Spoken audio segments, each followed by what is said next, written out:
Maria counter पर बैठी है। उसका लौट कर जाना उसे अच्छा न लगेगा, मगर उससे क्या, बाबा फकीर न जाने कब का भूखा है। वह कुछ लेकर आएगा। बाड़ा पानी पहुंचा तो रेस्तरां बंद करके मारिया जा चुकी थी।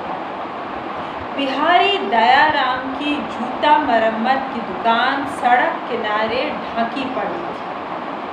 छपरैया सगीर का बंद मीट शॉप, नेपाली दुर्गा मंदिर, मियाँ कलाम की पान गुमटी, पेड़ और पहाड़ सब रोशनी में नहाए निधि आने लगे थे। उसने भीतर सोए नौकरों से दुकान खुलवाई और बाबा का खाद्य लेकर वापस लौटा। पोस्ट ऑफिस के आगे ऑर्किड फूलों की अनेक प्रजातियां खड़ी थीं। कुछ फूल काटे और नेहरू पार्क के चौक पर जाकर खड़ा हो गया। गुवाहाटी जाने वाली अंतिम ATG बस अभी नहीं गई थी। उसी से चलकर डैम पर उतर जाएगा। एक तो बाबा फकीर के सो जाने की आशंका, दूसरी रात में शिलोंग के दंगाइयों का डर। बिना पहचाने दूर से वार कर दें या फिर इन दिनों सक्रिय कोई आउटर मिलिटेंट ग्रुप हो। आ गए मिलिटेंट ग्रुप को। पहले का शांत सौम्य शिलोंग मारिया के मन की तरह निर्मम और उसके असिद्ध सपनों की तरह बेरंग होता गया। दंगों के भोक्ता और डरे हुए लोग इच्छित अवकाश प्राप्ति के बाद धड़ाधड़ मेघालय से भाग रहे थे। धुनिया, नाई और मेहतर के कामों में लगे बाहरलों को छोड़कर दंगाइयों का शिकार कभी भी कोई भी हो सकता था।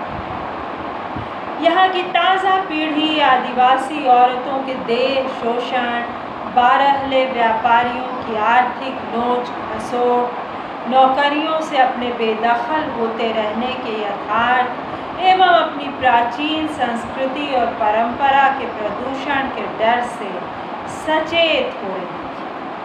यही कारण था कि असम से विभाजित होने के बाद श्रीमती गांधी के द्वारा दिए गए नाम मेघालय की इन आदि जातियों ने रेल लाइन के प्रस्ताव को सिरे से इनकार कर दिया। इनके विद्रोही तेवर को ताने रखने का कार्य राजनीति के नुमाइंदों के द्वारा वैसे ही किया जाता था जैसे अन्य प्रदेशों में राजनीतिक अपराधीकरण का काम नेताओं के लिए वोट लूटने वाली पीढ़ी के पैदा होने के साथ बढ़ता गया था। स्थानीय पुलिस अपने लोगों के पक्ष में तटस्थ थी और छात्रों एवं अलगाववादियों के स्थानीय उग्रवाद के तार पड़ोसी देशों में सक्रिय पाकिस्तान के विभिन्न प्रशिक्षण केंद्रों और आतंकवादी संगठनों से जुड़ गए। फिर 100 वर्ष से जमे होटल उजड़ने लगे। ट्रांसपोर्ट का काम करते सिख पंजाबियों ने अपना बिस्तरा समेट लिया।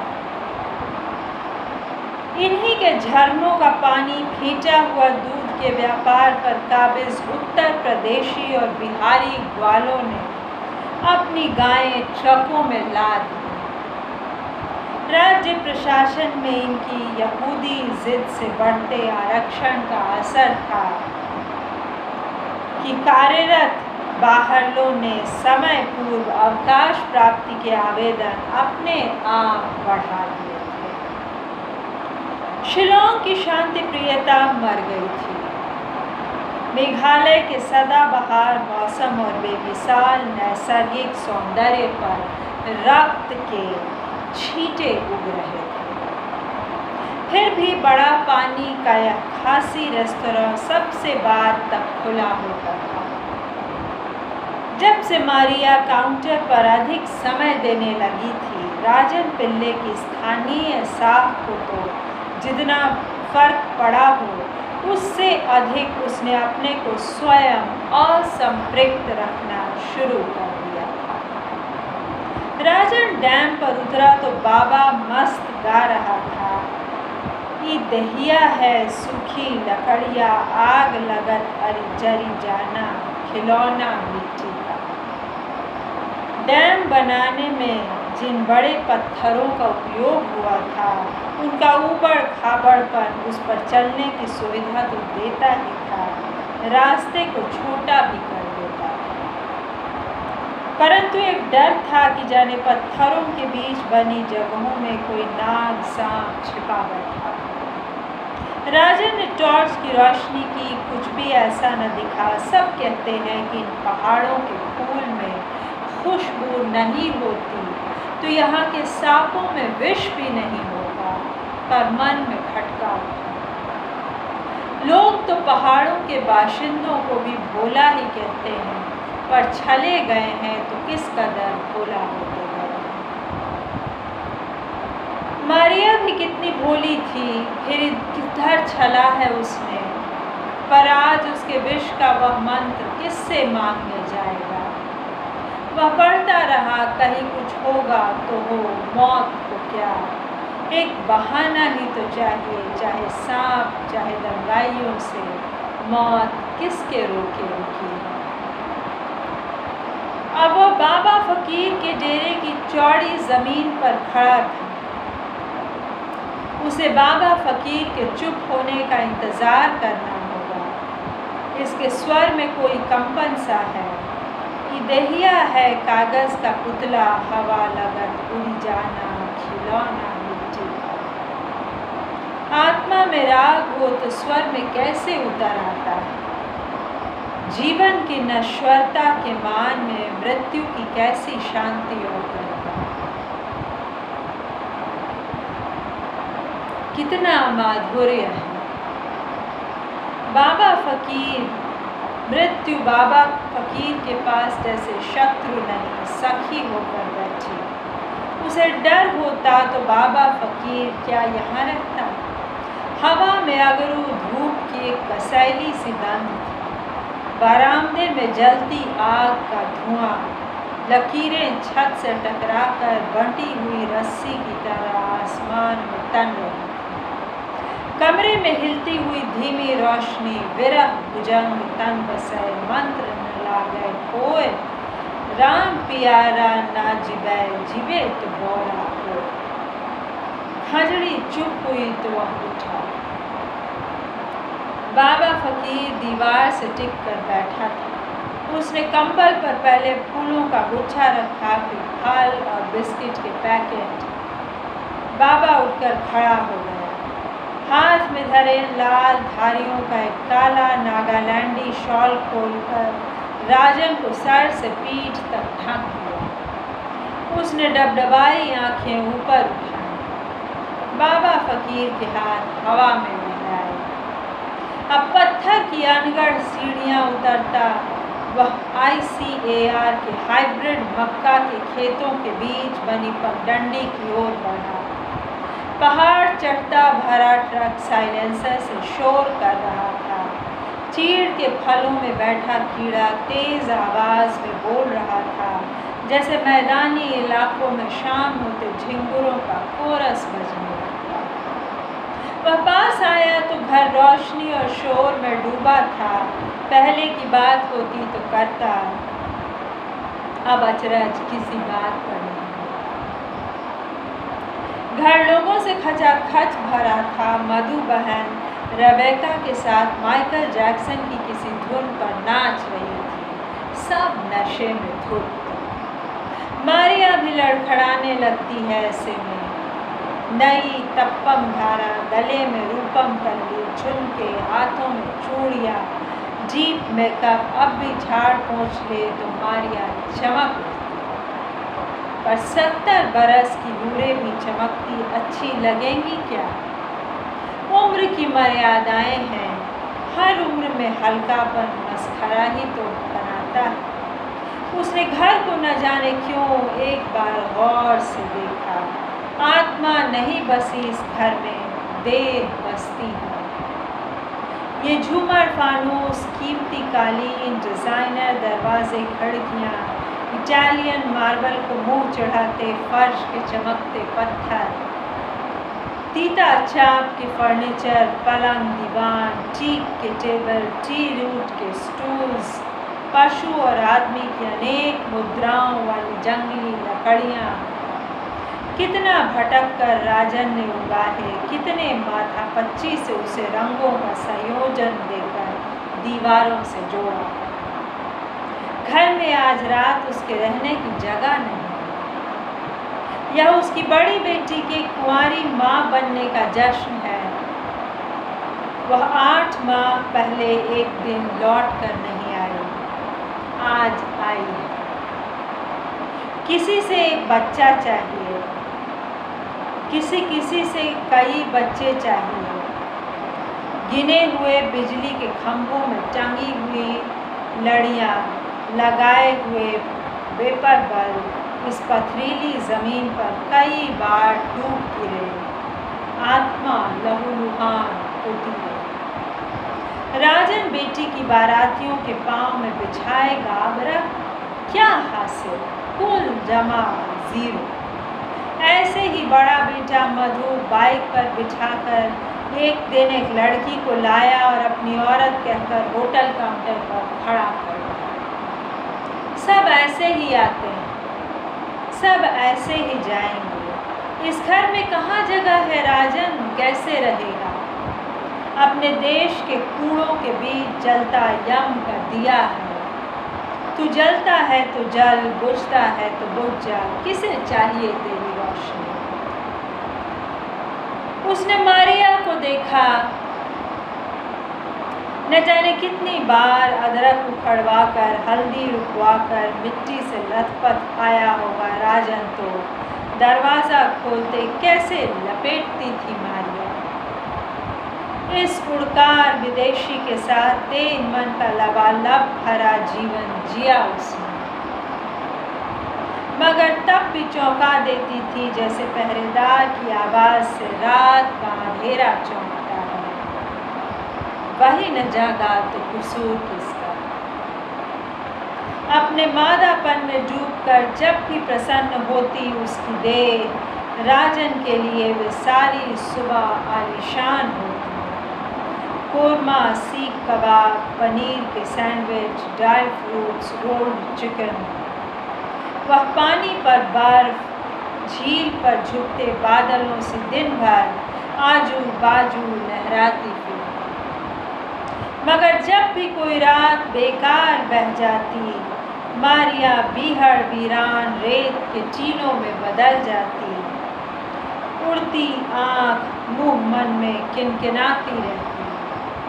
राजन के भीतर कोई पटरी उखड़ जाती। कील पाँव में चुभता कांटा मन में खड़ा हो जाता। पति पत्नी का संबंध क्या बनिया की दुकान होता है? फिर किस बिंदु पर बीवियां रंडियों से अलग ऊपर आ जाती हैं? बरगद की कोई डाल चुपचाप टूट गिरती, दूध देर तक बहता। लुचे उजड़े नीड़ वाले अजानी नस्ल के न जाने कितने पक्षी कोहरों को चीरते उसकी पलकों में तड़पते। वह बाबा फकीर के डेरे पर भागता। उसने मारिया के पीछे सब गंवा दिया। धर्म कहीं प्यार से बड़ा होता है? मारिया ने उसकी बात न सुनी तो उसी ने सुन ली। मारिया ने ज़बरदस्ती की तो बूढ़े बैल की हड्डियां चबा ली। कसम दी तो पाक पोर्क का सूप पी लिया। देर सवेर साथ शराब पीकर उसका मन रख दिया। जोकर की विभत्स आवाज़ सहते वर्षों गुजार दिए। अब सर्कस का शो टूट गया राजन, बीत गई रोशनी, चूक गए टिकट के पैसे, उल्टा लटका जोकर ही तो रहा तू। चल कहाँ कहाँ तक भागेगा? सारी कायनात अंधेरे में डूबी है न जाने कब से ही। मारिया मुस्कुराती है तो महीनों के मसवाए मौसम में अब पहले की तरह धूप नहीं खिलती। अब तेरे ख्याल की नदियाँ विषाद जैसी हैं। ए मैं राजन, रेस्टोरेंट जाओ, आज हम बहुत टायर्ड हुआ तो। मारिया ने 4 बजे सुबह बाबा फकीर की दी हुई चादर खींच दी। अभी रात बाकी थी। जीप की चाबी खोजी तो बड़े बेटे ने मना कर दिया, बस में जाओ, जाला की सिस्टर को उसके घर छोड़ना। अपनी खोई मुर्गियों और कुत्तों को जीप से खोज कर लाने वाली मारिया ने न जाने कब बाहर रह गए, न राजन को खोजा, न बेटियों के चले जाने पर कभी बंद हुआ उसका रूम थिएटर, न राजन की रोटी बनाने को उठकर खड़ी हुई। नागालैंडी चादर लपेटे वह पगडंडियों के रास्ते बढ़ा। बेधती नम हवा, कोहरीली ठंड, अंगीठी मांगता मौसम, यूं उन दिनों ऊन का उपयोग यहाँ वर्ष भर था। बाबा फकीर सो रहा है और नहीं तो क्या रात भर खजड़ी बजाएगा। वह जानबूझकर डेरे से सट कर निकला। बाबा बिना खजड़ी के गुनगुना रहा था। वो शहर जिससे लरचता है, शबिस्तान वजूद होती है बंद मोमिन की अर्जा से पैदा। समझ तो न आया पर आवाज़ में जादू। वह खड़ा रहा। बाबा ने सुराही और पैमाना तोड़कर पराजित होती अपनी सेना में मर मिटने का जैसा जज्बा भरा होगा। बाबा फकीर की आवाज़ उसकी जलती आत्मा में कोई अजानी ठंडक, जीने का नया हड़कंप भर देती है। बाबा फकीर राजन के नए विश्वास का नाम है। वह निकला तो मन के बहुत सारे बंधन खुल गए थे। रेस्तरां जाने के लिए वह फायर ब्रिगेड वाली सीढ़ियों से सीधा रेस्तरां के पीछे निकलेगा। मंदिर के छोटे परिसर में पुजारी धीरेन्द्र ब्रह्मचारी का माझिल बेटा पंकज चांदी का बसहा नहला रहा था। गुड मॉर्निंग दादा। गुड मॉर्निंग तकिया कलाम सा था। बोलकर वह सीढ़ियाँ चढ़ने लगा।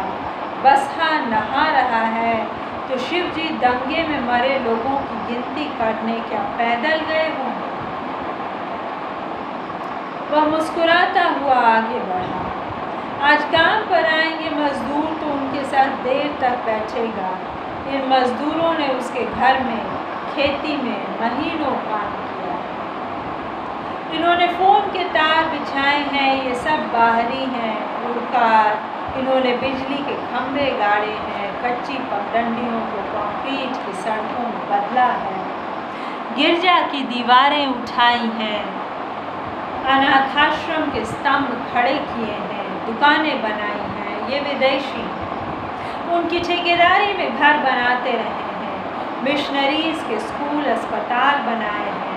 बाबा फकीर के डेरे की तरह उसे सुकून मिलता है। वह इनके बीच बैठेगा, पाइन के फलों की सख्त पत्तियां रेंगता हुआ कागज़ पर नबीसेगा और एक घर का नक्शा फिल्टर के कैंडल साफ करेगा, जमाएगा। घड़ी दुरुस्त करेगा, अपने नाखून काटेगा, जोड़ेगा रेडियो डेक या कैसेट के टूटे फीते, सिगरेट पिएगा। अपनी जमानत में इन्हें दादा की दुकान से दिलाएगा उधार फरिश्ता साबुन, नारियल तेल, आलता, रिबन, बच्चों के खिलौने, छींट की लुंगी। इनके साथ जंगल जाएगा, नाम गोत्र सुंदर पौधों के थाले बनवाएगा, पसीना बहाएगा, काली घटा में बिजली की कौन सा पिघलेगा, चांदनी में जमेगा, मेघ में नहाएगा, लौटकर बाबा फकीर की सीढ़ियों पर सो जाएगा, उन्हें गले लगाएगा। पता नहीं अगले दिन जब खोजने जाएगा उनका ठिकाना मिले न मिले, फिर कभी लौटे साइबेरियन पक्षी की तरह तो वही न रहे, या फिर वे ही कहीं न लौटे।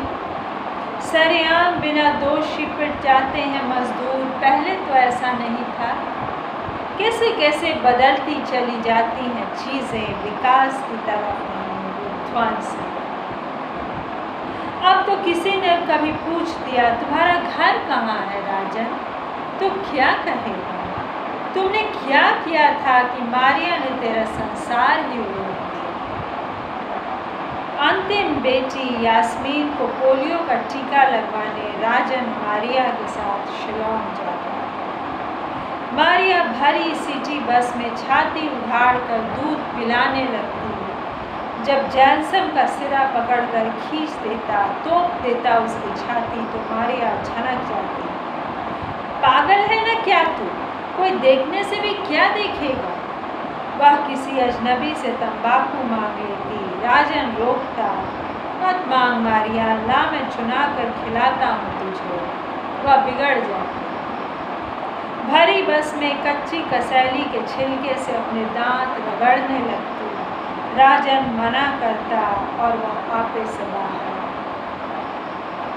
हद हो जाती जब बस में किसी उड़कार के पीछे पड़ जाते लोकल लोग, कभी पिए कभी अनपिए उसे परेशान करते। ए मैं मामा, तुम किधर से आया?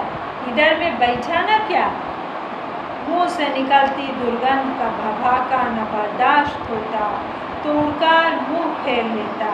चीखता कोई स्थानीय आदमी, उसकी ठुड्डी पकड़कर अपनी ओर घुमाता या कमीज पकड़कर नोचता। मैं खराब आदमी है ना क्या? हमारा तरफ क्यों नहीं देखता? नफरत करता हमसे तो क्यों बैठने रहने आया इधर में? उसे धक्का देता या मुंह पर सिगरेट का धुआं फेंकता। राजन का खून खौल जाता। कभी कोई बीच राह निर्जन जंगल में उतर जाता। यदि कोई ढीठ इसके अननहाए शरीर की दुर्गंध झेलता हुआ भी विरोध कर देता तो पिट जाता।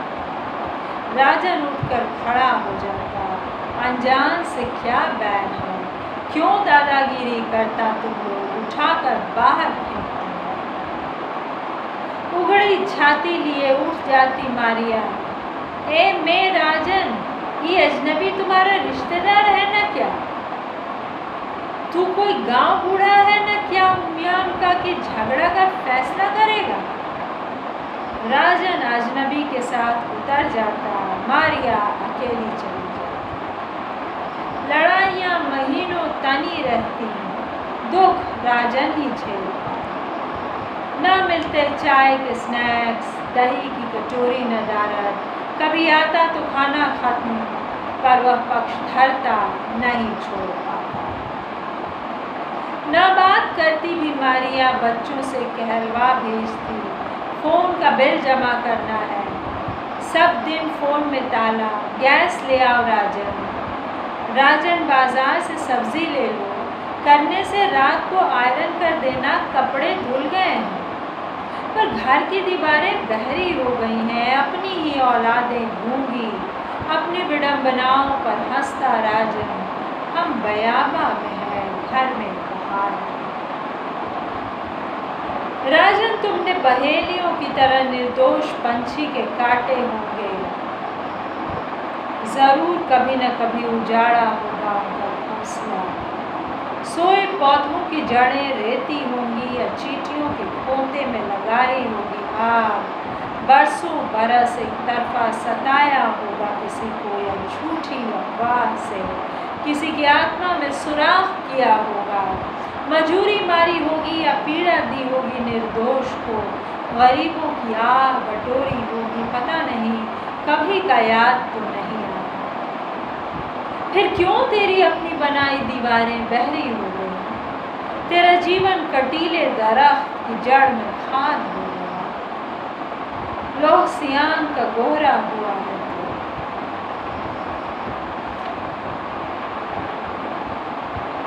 सांझ को लौटता राजन फिर से बाबा फकीर के डेरे गया।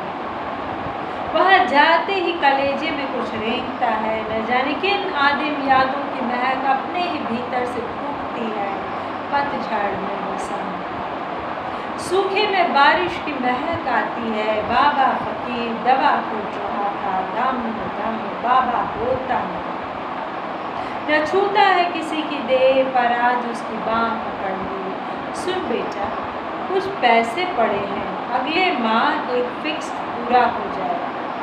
अनाथ आश्रम के बच्चों की पढ़ाई के लिए दे आना है। एक कमरा मंदिर पर बनवा दो। नसीब का मारा भागता भटकता कोई आ जाए तो इस अजनबी ज़मीन पर खड़ा होने के पहले उसे आसरा मिल जाएगा। यदि तुम चाहो कुछ रखो। राजन बुक्का फाड़ कर रोता रहा। बाबा, इतना भरोसा कैसे किया मुझ पर? बाबा, आज क्यों बोल रहे हो ऐसे? आपके साथ ही चलकर मैं आपकी इच्छा पूरी करूँगा। बेटा, चला चली का बेरा है, समय पूरा हुआ हमारा, पिंजड़ा खाली करने का समय आ गया, हंसा उड़ता जाए अकेला। हर आधी रात कोई भारी कदमों से चलता है इस उजाड़ के घर के चारों तरफ। उस पेड़ के पास कोई काला साया खड़ा रहता है। भारी रहती है यह ज़मीन सारी रात, नींद में चीनें मंडराती हैं। सपने में रोते हैं इस जंगल के पशु पक्षी, गिरते हैं छत से ज़मीन तक सारी रात। चीखते छटपटाते पंछी की आहट, अकांता सारी रात गुजार देता है। नींद नहीं, पंछी आते हैं इन पलकों में तड़पते फड़फड़ाते।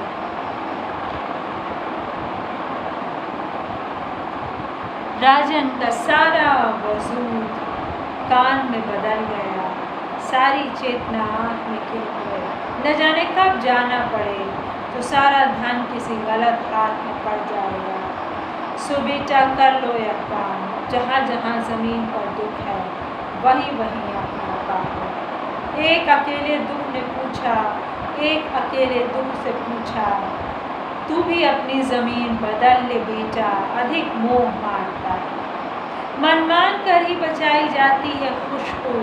तुम नींद में देखना, साथ सोया आदमी भी कितना अजनबी होता है, कैसा पराया। राजन ने जैसे नया जन्म लिया, उल्लास में नाचता बरामदे की सीढ़ियाँ उतरने लगा। बाबा फकीर ने खजड़ी उठाई।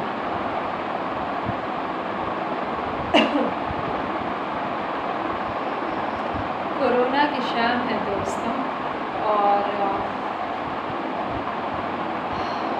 2 दिन पहले तो मुझे बहुत ज़ुकाम था, आज कुछ ठीक है, लेकिन आज मैं यही विराम देती हूँ। थोड़ा सा बचा हुआ इस कहानी का शानदार अंत, मुझे बड़ी पसंद आई ये कहानी और 30 पर 100 से कम लोगों ने लिखा है। सुनने के लिए शुक्रिया। आशा है